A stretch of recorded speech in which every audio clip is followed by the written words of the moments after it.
എൻ്റെ പ്രണയം ഭാഗം 68. അങ്ങനെയാണെങ്കിൽ അവർക്ക് ആദ്യമേ നോക്കാമായിരുന്നു. അവർക്ക് ഇന്ത്യയിലേക്ക് വരേണ്ട ആവശ്യമേ ഉണ്ടായിരുന്നില്ല.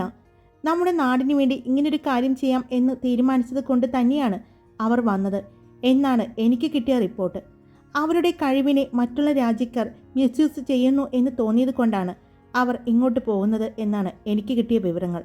പിന്നെ മിത്ര അയ്യർ പണത്തിനു വേണ്ടി ഒന്നും ചെയ്യാറില്ല. അത്തരത്തിലുള്ള ഒരു സ്ത്രീയല്ല, ഹരി പറഞ്ഞു.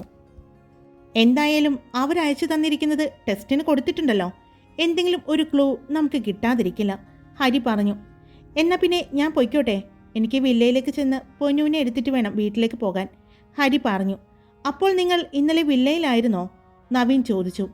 അതെ, ഇന്നലെ വില്ലയിലായിരുന്നു. അവൾക്ക് ഒന്ന് കാണിച്ചു കൊടുക്കാൻ വേണ്ടി കൊണ്ടുവന്നതാ. ഇതുവരെ കണ്ടിട്ടുണ്ടായിരുന്നില്ല അങ്ങനെ ഒരു വില്ല ഉള്ളത്. ഞാൻ പറഞ്ഞിട്ടുണ്ടായിരുന്നില്ല. സർപ്രൈസ് ആയിരുന്നു. അല്ല, അത് വാങ്ങിയപ്പോൾ നീ പറഞ്ഞല്ലോ, നീയും നിന്റെ പെണ്ണും ഒറ്റയ്ക്ക് താമസിക്കാൻ വേണ്ടി, നിങ്ങളുടെ പ്രൈവസിയിലേക്ക് ആരും കയറി വരാതിരിക്കാൻ വേണ്ടി വാങ്ങിയതാണെന്ന്. പിന്നെ എന്തു പറ്റി അങ്ങോട്ട് താമസം മാറ്റാത്തെ? അമ്മയുടെയും അച്ഛൻ്റെയും ഒപ്പം തന്നെ നിൽക്കാൻ തീരുമാനിച്ചതോ? ഇപ്പോൾ എൻ്റെയും പൊന്നുവിൻ്റെയും ആവശ്യം വീട്ടിലാണ് എന്ന് എനിക്ക് തോന്നി. അറിയാലോ, നാളത്തെ കഴിഞ്ഞാണ് ആ കേസ് അമ്മ കോടതിയിൽ എത്തിക്കുന്നത്. അതിനുശേഷം അമ്മയ്ക്കെതിരെ കുറേ ആരോപണങ്ങളും പ്രശ്നങ്ങളും എല്ലാം ഉണ്ടാകാൻ സാധ്യതയുണ്ട്. ഒറ്റയ്ക്ക് അമ്മയ്ക്ക് നേരിടാൻ പറ്റില്ല. അമ്മയുടെ കൂടെ എനിക്ക് നിന്നേ പറ്റൂ. അതുകൊണ്ട് ഇപ്പോൾ തൽക്കാലത്തേക്ക് ഒരു സാഹസത്തിന് ഞാൻ മുതിരുന്നില്ല. അത് മാത്രമല്ല, ഇപ്പോൾ നമ്മൾ അന്വേഷിക്കുന്ന കേസ് ചെറിയൊരു കേസൊന്നുമല്ല. നമ്മൾ വിചാരിക്കുന്ന അത്ര സിമ്പിളല്ല. അതുകൊണ്ട് പൊന്നുവിനെ ഒറ്റയ്ക്ക് വില്ലയിൽ ആക്കിയിട്ട് വരാനും എനിക്ക് പറ്റില്ല. ഇപ്പോൾ എല്ലാവരും ഒരുമിച്ചുള്ളതാണ് നല്ലതെന്ന് എനിക്ക് തോന്നുന്നു, ഹരി പറഞ്ഞു. അതൊരു കണക്കിന് നീ പറഞ്ഞത് ശരിയാണ്. അതാ നല്ലത്. എന്നാൽ നീ പോയിക്കോ. ഞങ്ങൾ എന്തായാലും ഈ ടെസ്റ്റിൻ്റെ റിപ്പോർട്ട് കിട്ടുമോ എന്ന് നോക്കട്ടെ. ഇന്ന് തന്നെ സംഘടിപ്പിക്കാൻ പറ്റുമെങ്കിൽ അത്രയായല്ലോ. ഇതിപ്പോൾ എങ്ങും എത്താതെ നിൽക്കുന്ന ഒരു കേസായി പോകുമോ എന്നൊരു പേടി. ഒരു തുമ്പും കിട്ടുന്നില്ലല്ലോ നമുക്ക്. അത് പറഞ്ഞപ്പോഴാണ് ഞാൻ ഓർത്തത്, കേരളത്തിലെ ഹോസ്പിറ്റലുകൾക്ക് എതിരെ വന്നിരിക്കുന്ന കേസുകൾ എല്ലാം ഒന്ന് നോക്കണം. പ്രത്യേകിച്ച് ഓർഗൻ ട്രാഫിക്കിങ്ങിൻ്റെ പേരിൽ എന്തെങ്കിലും കേസുകൾ വന്നിരിക്കുന്ന ഹോസ്പിറ്റലുകൾ ഒന്ന് സെർച്ച് ചെയ്യണം. അതിൽ നിന്നും എന്തെങ്കിലും ഒക്കെ ഒരു വിവരം കിട്ടാൻ സാധ്യതയുണ്ട്, ഹരി പറഞ്ഞു. ഹരി, നീ എന്താ ഉദ്ദേശിക്കുന്നത്? ഇതിന് പിന്നിൽ ഓർഗൻ ട്രാഫിക്കിംഗ് ഉണ്ടോ എന്നും നമ്മൾ സംശയിക്കേണ്ടിയിരിക്കുന്നു. അവയവക്കടത്ത് അല്ലെങ്കിൽ അവയവം നീക്കം ചെയ്യുന്നതിനായി മനുഷ്യക്കടത്ത് എന്നും അറിയപ്പെടുന്നു. ലോകമെമ്പാടും നടക്കുന്നുണ്ടെന്ന് പാകിസ്ഥാൻ പോലീസ് അടുത്തിടെ കണ്ടെത്തിയ ഒരു ശൃംഖല തെളിയിക്കുന്നുണ്ട്. ലോകമെമ്പാടും ഇത് $1.7 ബില്യൺ മൂല്യമുള്ള ഒരു വ്യവസായമാണ്. അതുകൊണ്ട് ഇതിനും ഒരു സാധ്യത നമ്മൾ തള്ളിക്കളയേണ്ട, ഹരി പറഞ്ഞു. എന്നാൽ ശരി, ഞങ്ങൾ അതിൻ്റെ കാര്യങ്ങളും നോക്കാം. നീ എന്തായാലും പോയിട്ട് വാ. പിന്നെ ഹരി, നിനക്ക് ഇപ്പോൾ തന്നിരിക്കുന്ന ഈ ഫ്രീഡം എൻ്റെ വിവാഹം കഴിഞ്ഞു എന്നുള്ളത് കൊണ്ട് മാത്രമാണ് കേട്ടോ. അല്ലാതെ ഞങ്ങൾക്ക് രണ്ടുപേർക്കും ഒറ്റയ്ക്ക് ഓടി നടക്കാൻ പറ്റില്ല. നീയും കൂടി ഉണ്ടെങ്കിൽ നമുക്കൊരു എനർജി ഉണ്ടാകൂ, പ്രണവ് പറഞ്ഞു. ശരി ശരി, ഞാൻ എന്തായാലും 2 ദിവസത്തിനുള്ളിൽ പൂർണ്ണമായും ജോലിയിലേക്ക് കടക്കും. എന്നാൽ ശരി, എന്തെങ്കിലും ഉണ്ടെങ്കിൽ വിളിക്കേ എന്ന് പറഞ്ഞ് അവിടെ നിന്നും ഹരി ഇറങ്ങി. ഹരി വില്ലയിൽ എത്തുമ്പോൾ പൊന്നു കുളിയെല്ലാം കഴിഞ്ഞ് ഫ്രഷായി TV കണ്ടുകൊണ്ടിരിക്കുകയായിരുന്നു. കാർ പോർച്ചിൽ വണ്ടി വന്ന് നിന്ന ശബ്ദം കേട്ടാണ് അവൾ ഇറങ്ങി വന്നത്. കാറിൽ നിന്നും ഇറങ്ങുന്ന ഹരിയെ കണ്ടതും അവൾ പുഞ്ചിരിച്ചു. ഹരിയും ഒരു പുഞ്ചിരിയോടെ തന്നെ അവളെ ചേർത്ത് പിടിച്ചു. കുളിച്ചോ? ഞാൻ പറഞ്ഞതല്ലേ കുളിക്കേണ്ടെന്ന്. അവിടെ നനഞ്ഞോ എന്ന് പറഞ്ഞ് അവൻ അവളുടെ മാറിൻ്റെ ഭാഗത്തേക്ക് കൈ കൊണ്ടുപോകാൻ പോയതും അവൾ വേഗം കയ്യിൽ കയറി പിടിച്ചു. എന്നിട്ട് ചുറ്റും നോക്കി. എന്താ ഹരിയേട്ടാ ഇത്? ഇവിടെ ആളുകളുണ്ട്. പുറത്ത് വെച്ചാണോ ഇങ്ങനെയൊക്കെ കാണിക്കുന്നേ? പൊന്നു ചോദിച്ചു. എൻ്റെ വീട്, എൻ്റെ ഭാര്യ, എൻ്റെ കൈ. അയ്യോ, ഞാൻ തർക്കിക്കാനില്ല എന്ന് പറഞ്ഞ് അവൾ അകത്തേക്ക് കയറിയതും ഹരിയും കൂടെ കയറി. അവൻ വാതിലടച്ച് മുന്നിലേക്ക് നടക്കാൻ പോയ അവളുടെ കയ്യിൽ പിടിച്ച് വലിച്ച് അടഞ്ഞ വാതിലിനോട് ചാരി നിന്നുകൊണ്ട് അവളെ വലിച്ച് അവൻ്റെ നെഞ്ചിലേക്ക് ചേർത്ത് നിർത്തിക്കൊണ്ട്, എവിടെ കാണട്ടെ എന്ന് പറഞ്ഞുകൊണ്ട് അവൾ ഇട്ടിരുന്ന ലാവൻഡർ കളറിലുള്ള നൈറ്റിയുടെ മുന്നിലെ സിബ് ഊരി. രണ്ടുപേരുടെയും കണ്ണുകൾ പരസ്പരം കോർത്തു. കണ്ണിൽ കണ്ണിൽ നോക്കി നിന്നുകൊണ്ട് ഹരി അവളുടെ മുന്നിലെ സിബ് ഊരിയത്. കൈകൊണ്ട് പതിയെ ആ ഭാഗത്തെ ഡ്രസ്സ് വകഞ്ഞു മാറ്റിക്കൊണ്ട് അവൻ ടാറ്റുവിലേക്ക് നോക്കി.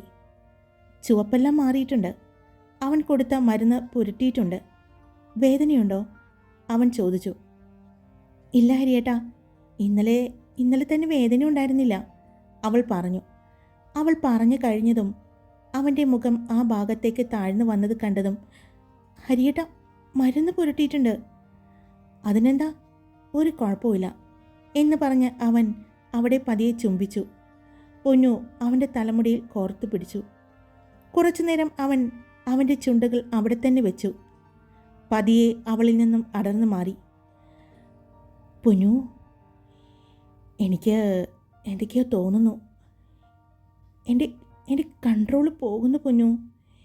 എനിക്ക് ഇനിയും പിടിച്ചു നിൽക്കാൻ പറ്റില്ല. 2 ദിവസമല്ലേ ആയുള്ളൂ. എനിക്ക് പറ്റുന്നില്ല പൊന്നു. ഹരി കുറുമ്പോടെ പറയുന്നത് കേട്ടതും പൊന്നു ചിരിച്ചു പോയി. അതെ, ഇപ്പോൾ ഭക്ഷണം കഴിക്കാം, എനിക്ക് വിശക്കുന്നു, അവൾ പറഞ്ഞതും അവനൊന്ന് മുഖം കൂർപ്പിച്ച് നോക്കി. ഞാൻ എന്ത് പറയുന്നു, നീ എന്ത് കേൾക്കുന്നു? ഹരി പറഞ്ഞു. ഇപ്പോൾ ഇതിന് മറുപടി പറയാൻ പോയാലേ ശരിയാകില്ല. അതുകൊണ്ട് ചെന്ന് ഫ്രഷായിട്ട് വരുമ്പോഴേക്കും ഞാൻ ഭക്ഷണം എടുത്തു വയ്ക്കാം, അവൾ പറഞ്ഞു. അവൾ അവൻ്റെ കയ്യിൽ പിടിച്ച് നടക്കാൻ പോയതും, നീ ഇവിടെ ശരിക്കും ഓക്കെ ആയെന്ന് എനിക്ക് തോന്നുന്നു. ഒരു വീട്ടമ്മയായി മാറിയതുപോലെ ഭർത്താവിനെ നോക്കി ഭർത്താവിന് ഭക്ഷണം ഉണ്ടാക്കി കാത്തിരിക്കുന്ന ഒരു നല്ല ഭാര്യയായി മാറിയതുപോലെ എനിക്ക് തോന്നുന്നു. നീ ശരിക്കും ഇങ്ങനൊരു ജീവിതമാണോ പൊന്നു ആഗ്രഹിക്കുന്നത്? ഹരി ചോദിച്ചു. അതെന്താ ഹരിയേട്ടാ അങ്ങനെ ചോദിച്ചത്? അല്ല പൊന്നു, ഞാൻ ശരിക്കും ഈ വില്ല വാങ്ങിയത് എന്തിനാണെന്നറിയോ? നമ്മുടെ പ്രൈവസിയിൽ ആരും വന്ന് കൈ കടത്തുന്നത് എനിക്ക് ഇഷ്ടമല്ലായിരുന്നു. അത് എൻ്റെ അച്ഛനായിക്കോട്ടെ, മുത്തശ്ശിയും മുത്തച്ഛനും ആരുമായിക്കോട്ടെ, ആരും നമ്മുടെ ഇടയിലേക്ക് വരുന്നതിൽ എനിക്ക് ഇഷ്ടമുണ്ടായിരുന്നില്ല. എനിക്കെൻ്റെ പെണ്ണിനെ സ്നേഹിച്ച് ഒരു മറയുമില്ലാതെ എവിടെ വെച്ച് വേണമെങ്കിലും ചേർത്ത് പിടിക്കാനും ഉമ്മ വയ്ക്കാനും, എനിക്ക് നിന്നെ എവിടെ വെച്ച് വേണമെങ്കിലും സ്വന്തമാക്കണമെന്ന് തോന്നിയാൽ അവിടെ വെച്ച് സ്വന്തമാക്കാൻ സാധിക്കണം. ഈ നടുമുറ്റം ഞാൻ ഉണ്ടാക്കിയപ്പോൾ ഞാൻ തീരുമാനിച്ചൊരു കാര്യമുണ്ടായിരുന്നു. മഴയുള്ള ഒരു രാത്രിയിൽ നിന്നോട് ചേർന്ന് ആ മഴയിൽ അലിഞ്ഞ് നിന്നിലലിഞ്ഞ് എനിക്ക് മഴ ആസ്വദിച്ചുകൊണ്ട് നിന്നെ പ്രണയിച്ചുകൊണ്ട് ഇവിടെ നിന്നെ സ്വന്തമാക്കണമെന്നെല്ലാം ഞാൻ ആഗ്രഹിച്ചിരുന്നു. ഓർക്കുന്നുണ്ടോ ആ കുളത്തിലേക്ക് ചാടിയത്? നനഞ്ഞൊലിച്ച് നിന്നെ ചേർത്ത് പിടിച്ച് ഞാൻ ആ മഴയിൽ പടികൾ കയറി നിന്നത്, എൻ്റെ മനസ്സിലെ പ്രണയം പറഞ്ഞത്, ആ മഴയിൽ ഞാൻ നിന്നെ ആദ്യമായി കണ്ടത്. അന്ന് പക്ഷേ അതൊന്നും ആസ്വദിക്കാൻ പറ്റിയ മൂഡിലല്ലായിരുന്നു. അന്ന് നിന്നെ എൻ്റെ ജീവിതത്തിലേക്ക് കൂട്ടണമെന്ന് ഞാൻ വിചാരിച്ചിട്ടുണ്ടായിരുന്നു. ആർക്കും കൊടുക്കാതെ എൻ്റെ ജീവിതത്തിലേക്ക് നിന്നെ കൊണ്ടുവരണമെന്ന് മാത്രമേ അന്ന് ഞാൻ ചിന്തിച്ചിരുന്നുള്ളൂ. അത് കഴിഞ്ഞ് അതിനെക്കുറിച്ച് ആലോചിക്കുമ്പോൾ വല്ലാത്തൊരു സന്തോഷം തോന്നാറുണ്ട്, ഒപ്പം സങ്കടവും. അന്ന് എൻ്റെ പെണ്ണിനെ ഒന്ന് ചേർത്ത് സ്നേഹത്തോടെ പിടിക്കാൻ പറ്റിയില്ലല്ലോ എന്ന്. അതിനുവേണ്ടി എല്ലാം കൂടിയാണ് ഞാൻ ഇങ്ങനൊരു വില്ല എൻ്റെ ഇഷ്ടത്തിന് ഉണ്ടാക്കിയത്. പക്ഷേ ഇപ്പോൾ എനിക്ക് വീട്ടിൽ എൻ്റെ ആവശ്യമുണ്ടെന്ന് തോന്നുന്നു പൊന്നു. അറിയാം ഹരിയേട്ടാ, ഹരിയേട്ടൻ പറയാതെ തന്നെ എനിക്കറിയാം. അടുത്ത ദിവസം അമ്മയുടെ കേസ് തുടങ്ങുകയാണ് അല്ലേ? അതെ പൊന്നു. അതുമാത്രമല്ല, ഇപ്പോൾ ഞാൻ അന്വേഷിച്ചു കൊണ്ടിരിക്കുന്ന കേസിനെക്കുറിച്ചും കുറച്ച് കോംപ്ലിക്കേഷൻസ് ഉണ്ട്. അപ്പോൾ നിന്നെ ഇവിടെ ഒറ്റയ്ക്കാക്കിയിട്ട് എനിക്ക് ഒന്നും ചെയ്യാൻ പറ്റില്ല. നീ അവിടെയാണെങ്കിൽ എനിക്കറിയാം നീ സേഫാണ്. അതുകൊണ്ട് നീ സേഫായ സ്ഥലത്തുണ്ടെങ്കിൽ മാത്രമേ എനിക്ക് യാതൊന്നും നോക്കാതെ ധൈര്യമായിട്ട് എൻ്റെ ജോലിയിലേക്ക്, എൻ്റെ തിരക്കുകളിലേക്ക് പോകാൻ പറ്റൂ. എനിക്കറിയാം ഹരിയേട്ടാ, ഞാൻ അവിടെ ഓക്കെയാണ്. അവിടെയൊക്കെ എനിക്കിഷ്ടവുമാണ്. ഞാൻ ഒരുപാട് ഇഷ്ടപ്പെടുന്നുണ്ട് നമ്മുടെ റൂം, നമ്മുടെ ആ വീട്, മുത്തശ്ശൻ, മുത്തശ്ശി, അമ്മ, അച്ഛൻ, അവൾ പറഞ്ഞു. എനിക്കറിയാം അവിടെ നിനക്ക് ഇഷ്ടപ്പെടാത്തത് ഒരാളെ മാത്രമാണ്, ശിവരഞ്ജിനിയെ. പക്ഷേ അത് അധികം താമസിയാതെ നിനക്ക് ഞാൻ നിൻ്റെ ഇഷ്ടക്കേടിനെ മാറ്റിത്തരാം, ഹരി പറഞ്ഞു. ഹരിക്കുട്ടൻ, അതൊന്നും ആലോചിച്ച് ഇപ്പോൾ തല പൊകിക്കണ്ട കേട്ടോ, പൊന്നു പറഞ്ഞു. ചെന്ന് ഫ്രഷായിട്ട് വാ, എനിക്ക് വിശക്കുന്നു, അവൾ പറഞ്ഞു. അപ്പോൾ നീ ഒന്നും കഴിച്ചില്ലേ? ഇല്ല, ഞാനൊന്നും കഴിച്ചില്ല. ഹരിയേട്ടൻ വരാൻ വേണ്ടി കാത്തിരിക്കുകയായിരുന്നു. അപ്പോൾ രാവിലെയോ? രാവിലെ എനിക്ക് വിശക്കുന്നുണ്ടായിരുന്നില്ല ഹരിയേട്ടാ, അവൾ പറഞ്ഞതും അവൻ ദേഷ്യത്തോടെ നോക്കി. ഞാനിപ്പോൾ ഫ്രഷ് ആവാനൊന്നും നിൽക്കുന്നില്ല, വാ നമുക്കൊരുമിച്ച് ഭക്ഷണം കഴിക്കാം. അത് പറ്റില്ല ഹരിയേട്ടാ, പുറത്തു പോയി വന്നതല്ലേ, ചെന്ന് ഫ്രഷായിട്ട് വാ. അപ്പോഴേക്കും ഞാൻ എല്ലാം എടുത്ത് ഡൈനിങ് ടേബിളിലേക്ക് വയ്ക്കാം. അവൻ അവളെ ഒന്ന് കൂർപ്പിച്ച് നോക്കിക്കൊണ്ട് അവളുടെ മൂക്കിൽ പിടിച്ച് വലിച്ചു. വേദനിച്ചു കേട്ടോ, അവൾ പറഞ്ഞു. വേദന മാറ്റിത്തരാം, സമ്മതിച്ചാൽ മതി, അവൻ പറഞ്ഞു. അയ്യോ വേദന പോയി, അവൾ പറഞ്ഞു. എന്നാ പിന്നെ വേദനിപ്പിക്കാം, അവൻ പറഞ്ഞു. അയ്യോ, ഒന്നും വേണ്ട, അവൾ അവൻ്റെ മുന്നിൽ കൈ കൂപ്പി നിന്നുകൊണ്ട് പറഞ്ഞു. അത് കണ്ട് ചിരിച്ചുകൊണ്ട് ഹരി മുകളിലേക്ക് പോയി. പൊന്നു ചിരിച്ചുകൊണ്ട് തന്നെ കിച്ചണിലേക്കും പോയി. അവൾ എല്ലാം എടുത്ത് ഡൈനിങ് ടേബിളിൽ വയ്ക്കുമ്പോഴേക്കും ഹരി വന്നു. അവൾ ഉണ്ടാക്കി വച്ചിരിക്കുന്ന വിഭവങ്ങളെല്ലാം കണ്ട്, ഇത്രയും സാധനങ്ങൾ ഇവിടെ ഉണ്ടായിരുന്നോ? ഹരി ചോദിച്ചു. അത് ഇന്നലെ കൊണ്ടുവന്നതായിരുന്നു ഹരിയേട്ടാ, ഞാൻ മുഴുവനും എടുത്തിട്ടുണ്ടായിരുന്നില്ലല്ലോ. അതെന്തായാലും ഉപകാരപ്പെട്ടു. കഴിക്ക് എന്ന് പറഞ്ഞ് അവൾ തന്നെ വിളമ്പിക്കൊടുത്തു. അവൻ തിരിച്ച് അവൾക്കും വിളമ്പിക്കൊടുത്തു. രണ്ടുപേരും സംസാരിച്ചുകൊണ്ട് ഭക്ഷണം കഴിച്ചു. കേസിൻ്റെ കാര്യങ്ങളെല്ലാം ഹരി പൊന്നുവിനോട് പറഞ്ഞു. ഹരിയേട്ടാ, എൻ്റെ ഒരു അഭിപ്രായം പറയട്ടെ, പൊന്നു ചോദിച്ചു. അഭിപ്രായമല്ല, എനിക്ക് തോന്നിയൊരു കാര്യമാണ്, ഞാൻ പറയട്ടെ ഹരിയേട്ടാ, പൊന്നു ചോദിച്ചു. നീ പറ പൊന്നു, നിന്റെ അഭിപ്രായങ്ങൾ കൂടി അറിയാൻ വേണ്ടിയല്ലേ, നിന്റെ മനസ്സിൽ തോന്നുന്നത് എന്താണെങ്കിലും അത് പറയാൻ വേണ്ടിയല്ലേ ഞാൻ എല്ലാ കാര്യങ്ങളും നിന്നോട് ഷെയർ ചെയ്യുന്നത്, ഹരി പറഞ്ഞു. ഇപ്പോൾ ഏറ്റവും അവസാനം ഹരിയേട്ടൻ പറഞ്ഞില്ലേ, ഓർഗൻ ട്രാഫിക്കിംഗ്. കുറച്ചുകൂടി ഈ മിത്ര അയ്യരുടെ കേസിൽ അതായിരിക്കും സാധ്യത കൂടുതൽ എന്ന് എനിക്ക് തോന്നുന്നു, പൊന്നു പറഞ്ഞു. അല്ലെങ്കിൽ ഒരിക്കലും മിത്ര അയ്യർ ഈ മുംബൈയിലേക്ക് വരാനോ അല്ലെങ്കിൽ കേരളത്തിലേക്ക് വരാനോ കാത്തിരിക്കണമെന്നില്ല. അവരെ കടത്തിക്കൊണ്ടുപോകാൻ അവരെ നിഷ്പ്രയാസം എപ്പോൾ വേണമെങ്കിലും അവർ ജോലി ചെയ്ത വിദേശത്തുള്ള ലാബിൽ നിന്നോ അല്ലെങ്കിൽ യൂണിവേഴ്സിറ്റിയിൽ നിന്നോ അവരെ കടത്തിക്കൊണ്ടു പോകാൻ ഇതിന് പിന്നിൽ മറ്റ് വിദേശ ശക്തികൾ ഉണ്ടെങ്കിൽ സാധിക്കുമായിരുന്നു. ഇത് അങ്ങനെയല്ല സംഭവിച്ചിരിക്കുന്നത്. അവർ മുംബൈയിൽ വരാനും മുംബൈയിൽ വെച്ച് തട്ടിക്കൊണ്ടുപോവുകയാണ് ചെയ്തിരിക്കുന്നത്.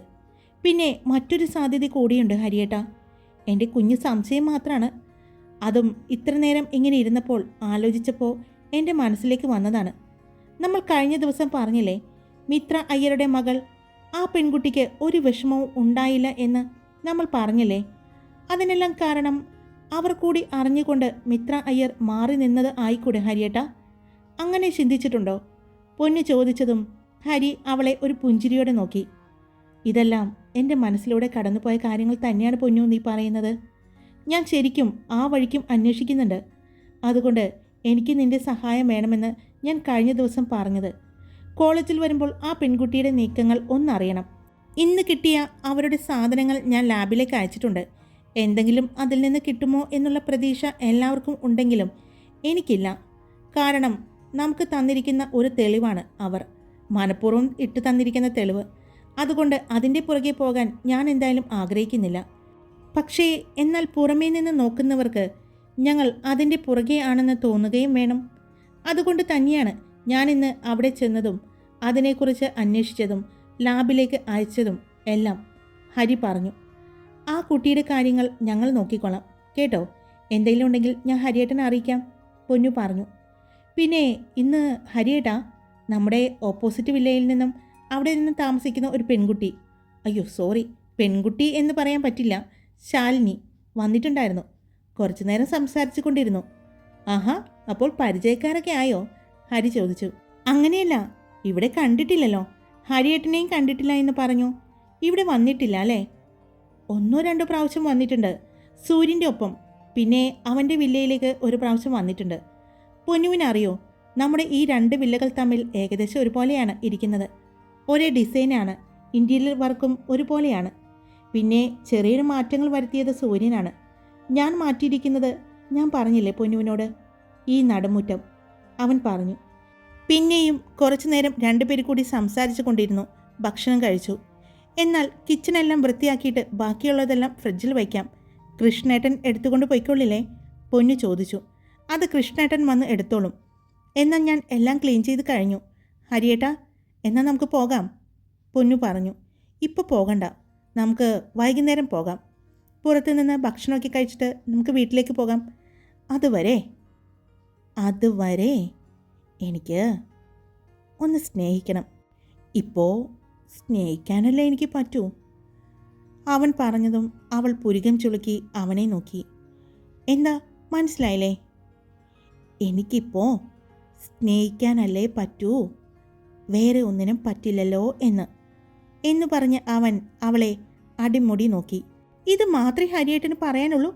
എപ്പോഴും എവിടെ എന്ത് പറഞ്ഞു തുടങ്ങിയാലും അവസാനിക്കുന്നത് ഇതിലായിരിക്കും. അതെ, അങ്ങനെ തന്നെയായിരിക്കും. ആശിച്ച് മോഹിച്ച് കല്യാണം കഴിച്ച് സ്വന്തമാക്കി കഴിഞ്ഞപ്പോൾ കുറേ ദിവസം പിണങ്ങി നടന്നു. പിണക്കം മാറി വന്നു കഴിഞ്ഞപ്പോൾ ഒന്ന് സ്നേഹിക്കാമെന്ന് വിചാരിച്ചു. 2 ദിവസം സ്നേഹിച്ചു കഴിഞ്ഞപ്പോഴേക്കും വീണ്ടും എനിക്ക് പണി തന്നു. ഇത് ഒരു ഭർത്താവിൻ്റെ രോദനമാണ് മോളെ, ഭർത്താവിൻ്റെ രോദനം. അത് പറഞ്ഞാ നിനക്ക് മനസ്സിലാവില്ല. എന്നെപ്പോലെ ഗതികെട്ട ഒരു ഭർത്താവ് ഈ ലോകത്ത് ഉണ്ടാവുമെന്ന് എനിക്ക് തോന്നുന്നില്ല. ദൈവത്തെയും കുറ്റം പറഞ്ഞിട്ട് കാര്യമില്ല. ദൈവം അവസരങ്ങൾ തന്നപ്പോൾ അത് നഷ്ടപ്പെടുത്തിയ എന്നെ വേണം പറയാൻ. എന്തൊക്കെയായിരുന്നു ഫസ്റ്റ് നൈറ്റ്, എങ്ങനെ ആഘോഷിക്കണം, എവിടെ ആഘോഷിക്കണം, എന്തൊക്കെ പ്ലാനിങ് ആയിരുന്നു. അതെല്ലാം പൊളിച്ച് എൻ്റെ പെണ്ണ് കൈ തന്നു. എന്നാൽ അത് പോട്ടെ, സാരമില്ല. ഞാൻ ഒരുപാട് ആഗ്രഹിച്ചതല്ലേ നിന്നെ. അപ്പോൾ എൻ്റെ കയ്യിൽ നിന്നും എൻ്റെ കൺട്രോളും പോയി. പിന്നെ ഒന്നും നോക്കിയില്ല, സ്നേഹിച്ചു, പ്രണയിച്ചു തന്നെ. ഇങ്ങനെ കൊതിപ്പിച്ച് വന്നിട്ട് എനിക്കിട്ട് പണി തന്നിരിക്കുന്നു. വിടില്ല നിന്നെ ഞാൻ. ഇതൊന്ന് കഴിയട്ടെ, കാണിച്ചു തരുന്നുണ്ട് ഞാൻ. അവൻ പറഞ്ഞുകൊണ്ട് അവളെ 2 കൈയാലും കോരിയെടുത്തുകൊണ്ട് ആ പടികൾ കയറി.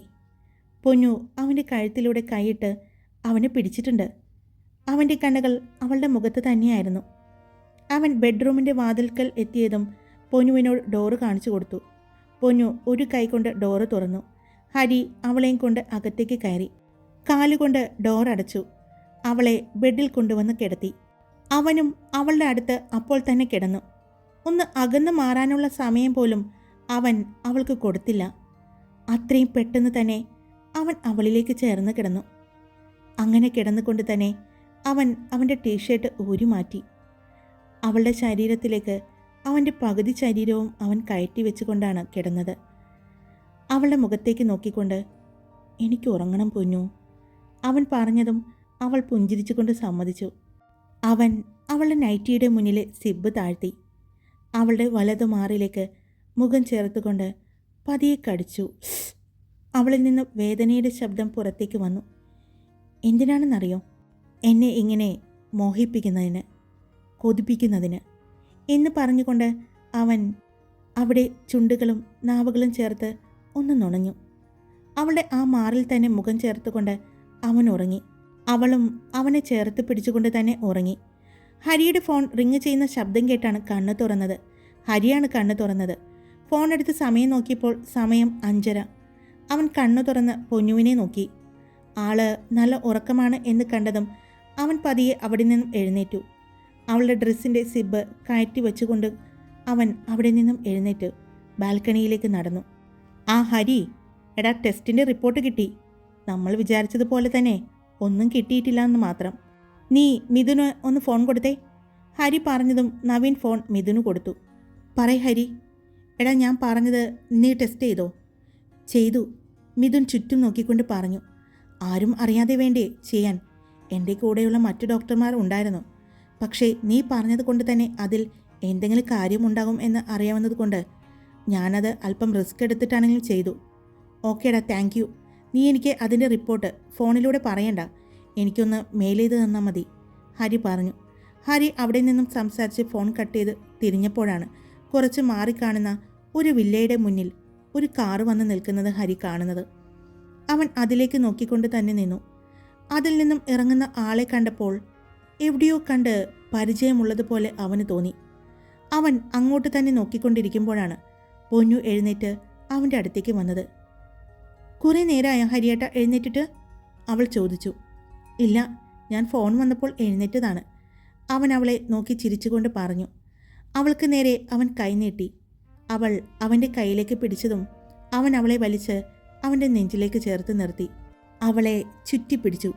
ഇതെന്താ ഹരിയേട്ടാ, ചുറ്റും ആളുകൾ കാണും, വീടുണ്ട്, അവിടെയും ആളുകളുണ്ട്, പൊന്നു പറഞ്ഞു. ഇതിനുള്ള മറുപടി ഞാൻ നേരത്തെ പറഞ്ഞതാണ്. എന്നാൽ ഒന്നുകൂടി പറയണോ? ഹരി ചോദിച്ചതും വേണ്ട.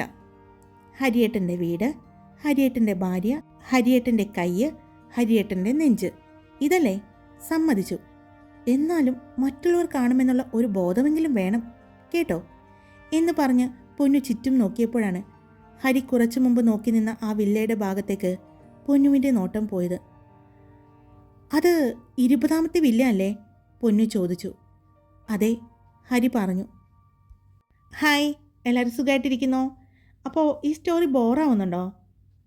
അങ്ങനെയുണ്ടെങ്കിൽ ഒന്ന് പറയണേ. ഞാൻ ഒരുപാട് വലിച്ചു നീട്ടാതെ സ്റ്റോറി അവസാനിപ്പിക്കാം കേട്ടോ. പക്ഷേ ഞാൻ വിചാരിക്കുന്ന ഒരു എൻഡിൽ എത്തണമെന്ന് ഞാൻ ആഗ്രഹിക്കുന്നുണ്ട്. പക്ഷേ നിങ്ങൾക്ക് ഇഷ്ടപ്പെട്ടില്ലെങ്കിൽ ഞാനിത് മുന്നോട്ട് കൊണ്ടുപോയിട്ട് കാര്യമില്ലല്ലോ എന്ന് വിചാരിച്ച് ഒരാളോ രണ്ടാളോ പറഞ്ഞുകൊണ്ട് ഞാൻ സ്റ്റോറി അവസാനിപ്പിക്കില്ല കേട്ടോ. ഒരുപാട് പേര് നല്ലതാണെന്ന് പറയുന്നുണ്ട്. അപ്പോൾ ആ 2 പേർക്ക് വേണ്ടി ഒരുപാട് പേരെ ഞാൻ എന്തായാലും വിഷമിപ്പിക്കില്ല. ഭൂരിപക്ഷമാണ് ഞാൻ നോക്കുള്ളൂ. ഒരുപാട് പേര് ഇഷ്ടപ്പെടുന്നുണ്ടെന്ന് പറയുന്നതുകൊണ്ട് അവരുടെ ഇഷ്ടത്തെ മാനിച്ചുകൊണ്ട് തന്നെയാണ് ഞാനിപ്പോൾ മുന്നോട്ട് പോകുന്നത്. എന്നാൽ ഞാനൊരു ചോദ്യം ചോദിക്കട്ടെ. ഇന്ന് ഹരി നോക്കി നിന്ന് ആ വില്ലയിലെ ആള് ആരാണ്? ഒരു പരിചയമുള്ള മുഖമാണെന്ന് ഹരിക്ക് തോന്നിയില്ലേ? അതാരായിരിക്കും? ഒന്ന് ഗസ് ചെയ്യാമോ നിങ്ങൾക്ക്? നിങ്ങളുടെ അഭിപ്രായങ്ങൾ കമൻറ്റ് ചെയ്യൂ കേട്ടോ. അപ്പോൾ ഇഷ്ടപ്പെട്ടാൽ ലൈക്ക് ചെയ്യുക. സബ്സ്ക്രൈബ് ചെയ്യാതെ കേൾക്കുന്നവരുണ്ടെങ്കിൽ സബ്സ്ക്രൈബ് ചെയ്ത് സപ്പോർട്ട് ചെയ്യുക. Love you all.